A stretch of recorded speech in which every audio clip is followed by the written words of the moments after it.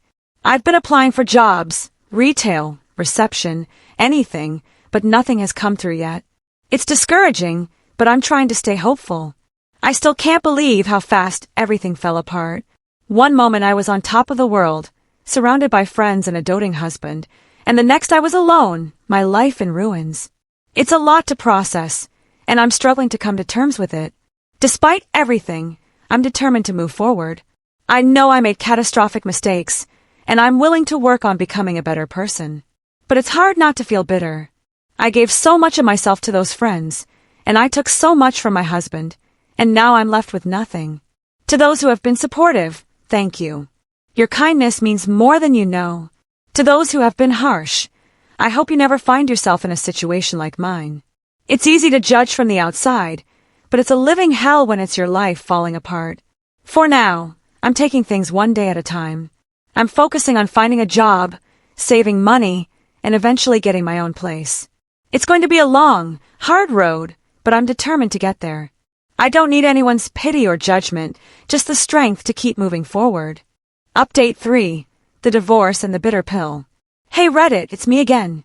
I know I said that was my last update, but I just had to fill you guys in one more time. After months of toxic comments and private messages, I stopped coming here, but here's the final chapter. The divorce is finalized. It's done. I'm still living with my parents, and I got a job. I hate it. It's a low-paying, mind-numbing receptionist position at a dental office. My dad had to pull some strings with an old friend to get it for me, which adds another layer of humiliation, but I'm stuck with it for now. As for the divorce, it was straightforward. The house was always Jack's. He bought it before we were married. Since I was a stay-at-home wife, and the split was due to, me, I got a small amount of alimony, but it's not enough to live on. We didn't have kids, so there was no custody battle to fight. It was just the quiet, legal unspooling of our lives. I tried talking to Jack one last time when the papers were signed, hoping for some shred of closure, some hint of the old warmth. But he's really, truly done with me. The sad part, the part that really, truly stings, is that he seems happier without me. A mutual acquaintance mentioned they saw him at a bookstore, laughing with some people from his work. He's lost a little weight. He looks more relaxed. The thought that my absence is a relief to him is a pain I can't even describe. I know I'm messed up. I'll probably never fully forgive myself for what I did. I don't want to hang around Reddit anymore. It's just too negative and draining. But I felt I owed you all one last update for the few who cared. To everyone who sent hate, please get a life. Thanks and goodbye. Last update, the irony. So, I know I said that was the final update, but I found out something so crazy, so bitterly ironic, that I had to share it. All my single friends, the very ones who used to sit around that table with me, mocking my ex-husband, are now trying to get with him. I found out when I ran into Sarah, a woman from our neighborhood at the grocery store. Back when I was with Jack, I didn't talk to her much because Tina had decided she was weird and too quiet. Sarah was always nice, though. She was pushing her cart, and she gave me a small, sympathetic smile. We got to talking, and she filled me in on all the gossip I've been missing. Apparently, my ex is the most eligible bachelor in the neighborhood now. Women see his quiet strength, his stability, his kindness. They see the man I was too blind to appreciate. And Tina, along with several others from my old group, have been bumping into him at the gym, sending him friendly texts, and even baking him casseroles. It's quite the spectacle, Sarah said, not unkindly. The best part, according to her, Jack doesn't seem interested in any of them. He's polite, but he keeps his distance. Which is good, because they're awful, shallow people. It's a bitter pill to swallow. The very people who helped me drive a wedge between us are now scrambling for his attention, trying to snatch up the prize they convinced me was worthless. It's the clearest lesson I could have ever received. Sarah was surprisingly kind. She didn't hold my past behavior against me, and even offered to grab coffee sometime if I ever needed a friend. It was a small gesture, but it felt like a lifeline, a reminder that not everyone in the world is like Tina. I'm still at that terrible job, but at least it's a paycheck. I've been saving up, hoping to move out of my parents' place soon and get a small apartment. It's tough, but I'm determined. Jack and I don't talk anymore. I've tried reaching out a few more times, just brief, pointless messages that go unanswered. He's moved on. Seeing him happier without me is a constant, living reminder of how badly I messed up. I've started therapy, which is helping. I'm finally beginning to unpack why I behaved the way I did, the insecurities, the need for validation, the inability to handle a love that was quiet and steady instead of loud and dramatic. It's a long, painful road, but I'm committed to walking it. I never want to be that person again. Anyway, this really, truly is the last update. I'm trying to stay positive and focus on the future, taking it one day at a time. To those who offered constructive advice and support, thank you. Your words, in my darkest hours, meant more than you will ever know. To those still sending hate, please just move on. We all make terrible, catastrophic mistakes. I'm doing my best to learn from mine, to grow, and to become someone who deserves a little respect, even from myself. Life is too short to hold on to so much negativity. Thank you and take care.